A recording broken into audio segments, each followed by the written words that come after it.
अस्सलाम वालेकुम फ्रेंड, कैसे हैं आप लोग। उम्मीद है कि आप लोग खैरियत होंगे। एक और नई वीडियो में हाजिर खिदमत हूं। आज की वीडियो में आप लोगों से मैं शेयर करूंगा, अक्सर लोग ये चीज़ देखना चाहते हैं कि हम लोग कौन सी एक्सचेंज यूज़ करें, किस तरह की एक्सचेंज यूज़ करें जहां पे हमें जो है कम से कम रेट मिले, और ये डिफरेंट एक्सचेंजेस का क्या फ़ायदा हो सकता है। अगर आप बाइनेंस का आपके पास अकाउंट है, MX है, बाईबिट है, बिटगेट है, Get.io है, तो डिफरेंट एक्सचेंजेस इसमें क्या डिफरेंस होते हैं, इनमें अगर आप अकाउंट बनाते हैं तो क्या इनके फ़र्क है, ये सब आपको बताऊंगा और एक कंप्लीट इसमें कंपैरिजन करूंगा। अगर आप बाइंग करते हैं तो बाइनेंस पे आपकी क्या बाइंग आपकी होती है, उसमें आपको क्या फी चार्ज होती है, इसके अलावा MX पे क्या होती है, और कौन सी ऐसी एक्सचेंजेस हैं जो आपको बहुत ज़्यादा चीप प्राइस ऑफर करती हैं, और कौन सी ऐसी एक्सचेंजेस हैं जो कि सिक्योर तो है लेकिन फीस काफ़ी ज़्यादा चार्ज करती हैं। तो अभी स्क्रीन पे लेके चलता हूं आपको, डिटेल में अपना पूरा एक रिव्यू देता हूं आपको एक्सचेंजेस के बारे में कि मेरा क्या तजर्बा है। अगर चैनल पर नए आए तो लाइक और सब्सक्राइब करें, ज़्यादा से ज़्यादा लोगों के साथ शेयर करें, और कमेंट में मुझे ज़रूर बताइएगा कि आप किस तरह की वीडियोस चाहते हैं, किस तरह की लर्निंग की वीडियोस हैं जो कि मैं आपसे शेयर करूं और आप लोगों को वो फायदा दे सकें। अभी चलते हैं स्क्रीन पे फ्रेंड। तो सबसे पहले आपको मैं बताऊं कि क्रिप्टो ट्रेडिंग फीस कंपैरिजन। तो यहां पे मैं आपको बताऊं विच एक्सचेंज इज द चीपेस्ट। तो अगर आपके पास मैं यहाँ चार्ट पे आपको लेके चलूं, अभी आगे ले जाके आपको कॉइन मार्केट कैप पे ये भी बताऊंगा कि आखिर हमें क्यों MEX एक्सचेंज की जरूरत पड़ सकती है, एल बैंक की या बाइनेंस, और इन एक्सचेंजेस में डिफरेंस क्या होता है। अगर आप इन एक्सचेंजेस को डिफरेंट को यूज करते हैं तो उनमें क्या फायदा है और क्या वजह है कि आपको MEX, बायबिट या इन तरह की एक्सचेंजेस को भी यूज करना होता है, साथ में आपको बाइनेंस को भी यूज करना होता है। जो कि ट्रेडर काफी टाइम से काम कर रहे हैं वो इन चीजों को समझते हैं। अगर आप इस इंडस्ट्री में नए हैं और आने वाले बुल रन के लिए अपनी तैयारी करना चाहते हैं तो ये वीडियो आपके लिए काफी ज्यादा फायदेमंद होने वाली है। सबसे पहले मैं आपको बताऊं कि अक्सर लोग ये समझते हैं कि बाइनेंस सबसे बड़ी एक्सचेंज है, तो हो सकता है कि बाइनेंस के ऊपर एशिया में देखा जाए, वैसे तो Crypto.com हो गई और बहुत सारी ऐसी एक्सचेंजेस भी हैं कि वो बहुत बड़ी हैं, लेकिन हम एशिया में अगर देखा जाए तो बाइनेंस हमारे पास सबसे बड़ी एक्सचेंज है जो कि बहुत ज़्यादा सिक्योर है। और देखा जाए तो एक दफ़ा पहले इसमें एक जो है प्रॉब्लम आया था, और उसके अलावा अभी तक देखा जाए तो इसमें कोई बहुत बड़ा जो है हैकिंग का इशू या आपके फंड वहाँ से चोरी हो जाए, इस तरह के इश्यूज बाइनेंस के ऊपर काफ़ी टाइम से नहीं आए। तो बहुत ज़्यादा लोग इसको जो सिक्योर समझते हैं और ज़्यादातर लोग बाइनेंस पे ही चाहते हैं कि वो ट्रेडिंग करें। तो फ्रेंड मैं आपको क्लियरली एक बात बता दूं कि जहां तक मैंने इसको चेक किया है, बाइनेंस की फीस काफ़ी ज़्यादा होती है। अगर तो आप बाइंग करते हैं 100, 200, 250 और $1000 तक की बाइंग करते हैं तो फिर तो आपको ये फ़र्क इतना ज़्यादा आपको नहीं पता चलेगा। लेकिन अगर आप बाइंग करते हैं $10-20 की, तो आपको पता है कि जब आप $10 की कोई बाइंग करते हैं तो अक्सर ट्रेड के अंदर आपको $1 या $0.5 ही मिल रहा होता है। अगर उसके अंदर फीस भी ज़्यादा लग जाए, और फीस डबल होती है, जब आप किसी चीज़ को बाय करेंगे तो जाहिर है आप उसको सेल भी करेंगे, तो दोनों सूरत में वो फीस मिला के आपकी ज़्यादा फीस बन जाती है। तो मैं आपको क्लियरली बताऊं, मेरी इस वीडियो से बिल्कुल भी मैं किसी एक्सचेंज को प्रमोट नहीं कर रहा। कोई भी एक्सचेंज कभी भी कुछ भी कर सकती है, कभी भी उसमें हैकिंग आ सकती है। अगर आप क्रिप्टो में आए तो आपको मेंटली तौर पे इन सब चीज़ों के लिए हमेशा तैयार रहना होगा। तो हम तो ये करते हैं कि जैसे कि बुलन होता है, अच्छी मार्केट होती है, तो हम अपने जो कॉइन्स होते हैं उसको ट्रस्ट वॉलेट या मेटामास्क में ले जाते हैं। अगर आप कहेंगे तो मैं आपको एक डेडिकेटेड वीडियो ट्रस्ट वॉलेट और मेटामास्क को लेकर भी बना दूंगा। अभी मैं एक्सचेंजेस के बारे में बता रहा हूँ कि आप एक्सचेंजेस पे अगर नॉर्मली आप ट्रेडिंग करते हैं तो आप एक्सचेंजेस पे अपने फंड को रख सकते हैं, क्योंकि आपको डे ट्रेडिंग भी करनी होती है, तो आप वहाँ पर कर सकते हैं और होल्ड भी कर सकते हैं। MEX एक्सचेंज जो है, अगर मैं आपको बताऊं, यहाँ पे आप आके देखेंगे तो मेकर फी जो है इसकी 0% है। मतलब ये मेकर फी जो होती है, जो कि Crypto.com, OKX, बाइनेंस सब लेते हैं 0.1, वो MEX अगर आप जाके देख भी सकते हैं कि आप जब कोई बाइंग करेंगे MEX के ऊपर तो वहाँ पे मेकर जो फी होती है वो होती ही नहीं है कुछ भी। उसके अलावा अगर आप वहाँ से कोई बाइंग करेंगे तो 0.05, मतलब आप ऑलमोस्ट समझें कि ना होने के बराबर आपकी ये फीस होती है। और इसके अलावा Crypto.com पे आप देखेंगे, आप OKX पे देखेंगे, अगर आप बाइनेंस पे देखेंगे आपको नज़र आ रहा होगा कि यहाँ पर आपकी 0.1 फीस होती है। इसके अलावा आपकी ट्रैकर फी भी 0.1 होती है, 0.2 हो गई। इसके अलावा जब आप सेलिंग करेंगे तो सेम 0.2, तो 0.4। अगर आप $10 की यहाँ बाइंग करते हैं तो समझ लें 40 सेंट आपका जो है वो फी में कट जाएगा, और बाइनेंस काफ़ी ज़्यादा फी हाई चार्ज करता है। इसके अलावा अगर आपको मैं बताऊं तो MEX से अगर आप, मैंने एक यहाँ पे कंपैरिजन बनाया है कि अगर आप $100 की बाइंग करते हैं तो 99.95 की आपके पास जो है वो एसेट आएगा। इसी तरीके से Crypto.com है, फिर OKX है, फिर बाइनेंस है। तो डिफरेंट किस्म की एक्सचेंजेस हैं, यहाँ पे मैंने सबका यहाँ पे कंपैरिजन बना दिया है कि किस तरीके से ये चीज़ें वर्क करती हैं। अब मैं ले जाके आपको थोड़ी सी एक चीज़ और बताता हूँ कि आया ऐसा क्यों होता है कि हमें बाइनेंस पे भी जाना होता है। MEX अक्सर लोगों को आपने देखा होगा कि वो MEX पे भी ट्रेडिंग कर रहे होते हैं, बाइनेंस में भी कर रहे होते हैं। इसका मेन रीज़न क्या होता है ये मैं आपको कॉइन मार्केट कैप पे चल के अभी बताता हूँ।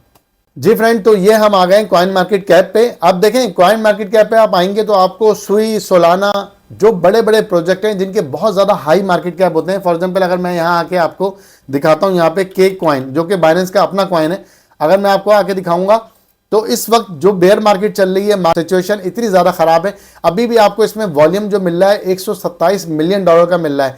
बाइनेंस के ऊपर होने के लिए, ट्रेडिंग करने के लिए शर्त बाइनेंस की ये होती है कि आपका जो मेंटेन होना चाहिए वॉल्यूम वो बहुत बेहतरीन तरीके से होना चाहिए, वरना बाइनेंस पे अगर आप ट्रेडिंग कर रहे हैं और आपको कोई टिप देता है कि कोई कॉइन है आप जाके उसको बाय कर लो, जैसे कि मैं आपको बताऊं कि अभी बीच में एक कॉइन था जिसका नाम था CTXE।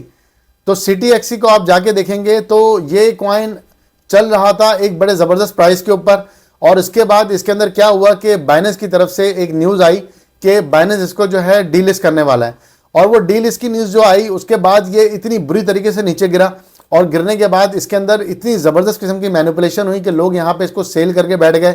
और इसका जो हाई था आप आके देखेंगे तो ऑल टाइम हाई अगर मैं आपको यहाँ पे दिखाऊं, अगर 1 ईयर का हाई मैं आपको दिखाऊं तो तकरीबन इसने $2 तक 1 ईयर का हाई था इसका तकरीबन $1.05 और लोएस्ट इसका 0.07। तो जब इसके अंदर ये मैनिपुलेशन आई उसके बाद यहाँ से ये डिलिस्ट होने की इसकी न्यूज़ आ गई, लेकिन बाइनेंस ने इसको डिलिस्ट नहीं किया। तो बाइनेंस कभी भी किसी भी प्रोजेक्ट को डिलिस्ट भी कर देता है, तो यहाँ पे वॉल्यूम का मेंटेन होना ज़रूरी होता है। लेकिन अगर आप MEXC पर आएंगे, फॉर एग्जांपल मैं आपको MEXC एक्सचेंज पे लेकर आता हूँ, MEXC पे मैं आपको किसी भी कॉइन का अगर आपको मैं यहाँ बता रहा हूँ, चार्ट वगैरह दिखा रहा हूँ, तो मेरा हरगिज़ ये कहना नहीं है कि आप उसको बाय कर लें। मैं जस्ट आपको लर्निंग के लिए चीज़ें सिखा रहा हूँ कि मैंने अभी जो मार्केट अच्छी चल रही थी इस कॉइन को मैंने खुद बाय किया था, क्योंकि देखें जब प्रोजेक्ट नए आते हैं तो मैं आपको रीज़न बता रहा था कि बाइनेंस में, MEXC में, बायबिट में, इनमें फ़र्क क्या होता है। सबसे पहले देखें फ्रेंड, जब कोई प्रोजेक्ट आता है तो बाइनेंस कभी भी किसी प्रोजेक्ट को फ्री में लिस्ट नहीं करता। बाइनेंस यहाँ पे एज अ चैरिटी बोलता है, लेकिन बाइनेंस अच्छी खासी फी चार्ज करता है किसी भी कॉइन को लिस्ट करने के लिए। वहीं पे आप MEXC देखें, GetIO देखें, एलबैंक देखें, तो ये डिफरेंट एक्सचेंजेस जो होती हैं बहुत ही कम पैसों के अंदर इन कॉइन्स को यहाँ पे लिस्ट कर देती हैं, जिसकी वजह से वहाँ पे ट्रेंडिंग करना शुरू हो जाता है, उसमें एक अच्छा वॉल्यूम आता है। तो कोल्स ये प्रोजेक्ट था, इसको मैंने यहाँ पे लिया, तकरीबन मेरी बाइंग थी जब ये नया नया आया था, मैंने इसको यहाँ पे 0.00069 तकरीबन 7 पे मैंने बाई किया। इसके बाद इसके अंदर एक हाई आया, और हाई आने के बाद ये 2 जीरो कम करके 0.015 पे ये हाई पे गया। यहाँ पे जाने के बाद मैंने इसमें सेलिंग करी, लेकिन मैंने पूरी सेलिंग नहीं करी, कुछ प्रॉफिट मैंने यहाँ छोड़ दिया। इसके बाद आप ये देखें कि इस वक्त इस कॉइन का जो वॉल्यूम उस वक्त था, अगर आपको मैं आके दिखाऊं तो इसके अंदर वॉल्यूम था तकरीबन, आपको अगर मैं बताऊं तो 1.94 मिलियन का वॉल्यूम था इसके अंदर 24 घंटे के अंदर। और इसके बाद आज गिर के अगर आप देखें 24 घंटे का वॉल्यूम सिर्फ $4,500 रह गया है।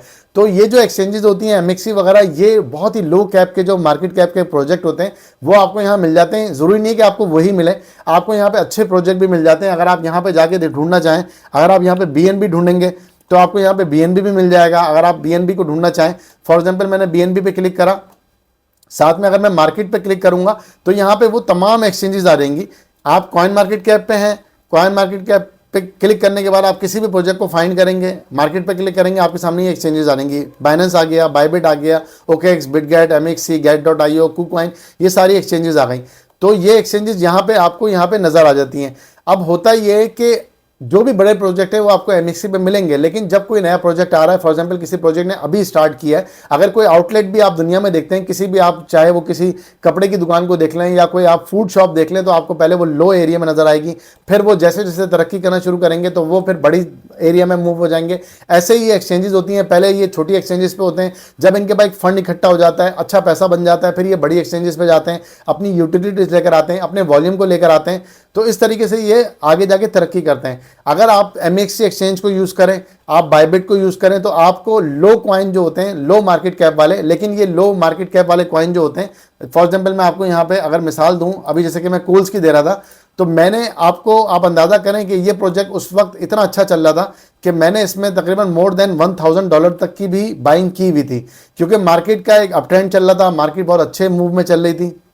जी फ्रेंड, तो आपके सामने ये कोल्स कॉइन जो मैं आपको बता रहा था, मैंने यहाँ पे $1,000 तक की बाइंग की थी, और आप अंदाज़ा करें कि ये कहाँ से कहाँ तक गया। मैंने बहुत अच्छा एक प्रॉफिट इसमें गेन किया, लेकिन मैंने अपना प्रॉफिट इसमें छोड़ दिया। तो ये कॉइन बहुत ज़्यादा रिस्की होते हैं। ये कॉइन में आपको कभी भी ऐसे कोई कॉइन, इस कॉइन की तो मैं आपको बाइंग की बिल्कुल भी यहाँ पे नहीं बता रहा। अगर आप चाहते हैं कि आपको मैं 5 ऐसे प्रोजेक्ट जिसमें आप 1 से लेकर $10, ज़्यादा नहीं, सिर्फ 1 से $10 आप उसमें लगा सकें, तो मैं आपको अगर कहेंगे तो वो कॉइन्स बता दूंगा। उसमें आपका छक्का भी लग सकता है। हो सकता है कि वो कॉइन, जैसे आप अगर इसको देखते हैं 0.40 इसके अंदर इसमें ऐड है, अगर ये यहाँ से अपना ऑल टाइम हाई या उसके करीब भी जाता है तो आपके वो $10 2 जीरो खाने के बाद $100 भी बन सकते हैं, इससे ऊपर भी जा सकते हैं, लेकिन मैक्सिमम $10। तो MEXC पे बताने का मकसद सिर्फ ये है कि MEXC पे, एल बैंक पे, इन एक्सचेंजेस पे आप वो कॉइन बाय कर सकते हैं जो कि बहुत ही ज़्यादा चीप कॉइन होते हैं, जिनमें मार्केट कैप बहुत कम होता है, लोअर बहुत ज़्यादा हाई रिस्क कॉइन होते हैं। आप वहां पे छोटी सी बाइंग डाल सकते हैं इस बेयर मार्केट के अंदर, जहां पे आपको मार्केट की इस वक्त बहुत बुरी हालत नजर आ रही है। आप उनमें ज़्यादा रिस्क नहीं ले सकते। ये नहीं कि आप सोचेंगे मैं इसमें $100 $200 डाल दूं, बिल्कुल भी मैं आपको सजेस्ट नहीं करूंगा ऐसे प्रोजेक्ट। ये प्रोजेक्ट तो मैं आपको बिल्कुल सजेस्ट नहीं कर रहा, क्योंकि काफ़ी ज़्यादा इस वक्त डम में चल रहा है। मेरी अपनी जो पुरानी होल्डिंग थी वही मैंने इसमें की हुई है, कुछ मैंने DCA करके अपनी सप्लाई को, अपने जो कॉइन है उनको बढ़ा लिया है, क्योंकि मैं ऑलरेडी इसमें प्रॉफिट में था, वही प्रॉफिट मैंने यहाँ पे लगाया है। अगर आप बोलेंगे मैं आपको 5-6 प्रोजेक्ट ऐसे बता दूंगा जो कि बहुत ज़्यादा पुरानी मार्केट में काम कर रहे हैं, और अगर अच्छी मार्केट आती है तो 2-0 3-0 खाना उनके लिए कोई मसला नहीं होता इतने कम वॉल्यूम के साथ। जब मार्केट में आप ये देखेंगे $4,500 का वॉल्यूम है, कहाँ $2 मिलियन का था। तो क्रिप्टो में ओवरऑल जब पैसा आता है तो वो सारे प्रोजेक्ट के अंदर आता है, और जो वेल्स होती हैं, जो बहुत बड़ी बड़ी वेल्स होती हैं, वो ऐसे ही प्रोजेक्ट के अंदर आके पैसा डालती हैं। उनको पता है कि इसमें पैसा डालेगा, दुनिया जहान के लोग पैसा डालेंगे, और एकदम से वो वहां से फिर वो निकल जाते हैं। तो इनमें आपको जागना पड़ता है, लेके जहां आपको अच्छा इसमें प्रॉफिट नजर आया फौरन इससे निकल जाएंगे। एटलीस्ट अगर आपने $10 का लिया है, आपको 50 दिखा रहा है, आपने फौरी तौर पर $40 निकाल दिए, 10 आपने छोड़ दिए कि ठीक है अगर ऊपर गया तो और मैं फायदा ले लूंगा। तो बाइनेंस का मैं आपको बताऊं, बाइनेंस मोस्ट सिक्योर एक्सचेंज है, लेकिन फीस काफ़ी ज़्यादा होती है। अगर आप ऐसे लोगों में से हैं जिनका पोर्टफोलियो $100 से अंदर अंदर है, $20-25 है, तो आप MEXC जैसे एक्सचेंज को ज्वाइन कर सकते हैं। और कभी भी एक आपको टिप देता चलूँ साथ साथ, चैनल पे नए हैं तो लाइक और सब्सक्राइब जरूर कीजिएगा। ये आपके काफ़ी ज़्यादा फायदेमंद होने वाली है कि कभी भी आपका कोई दोस्त यार है, अगर वो क्रिप्टो में आ रहा है, तो आप उसको कभी भी सजेस्ट करें तो अपना रेफरल कोड उसको दिया करें।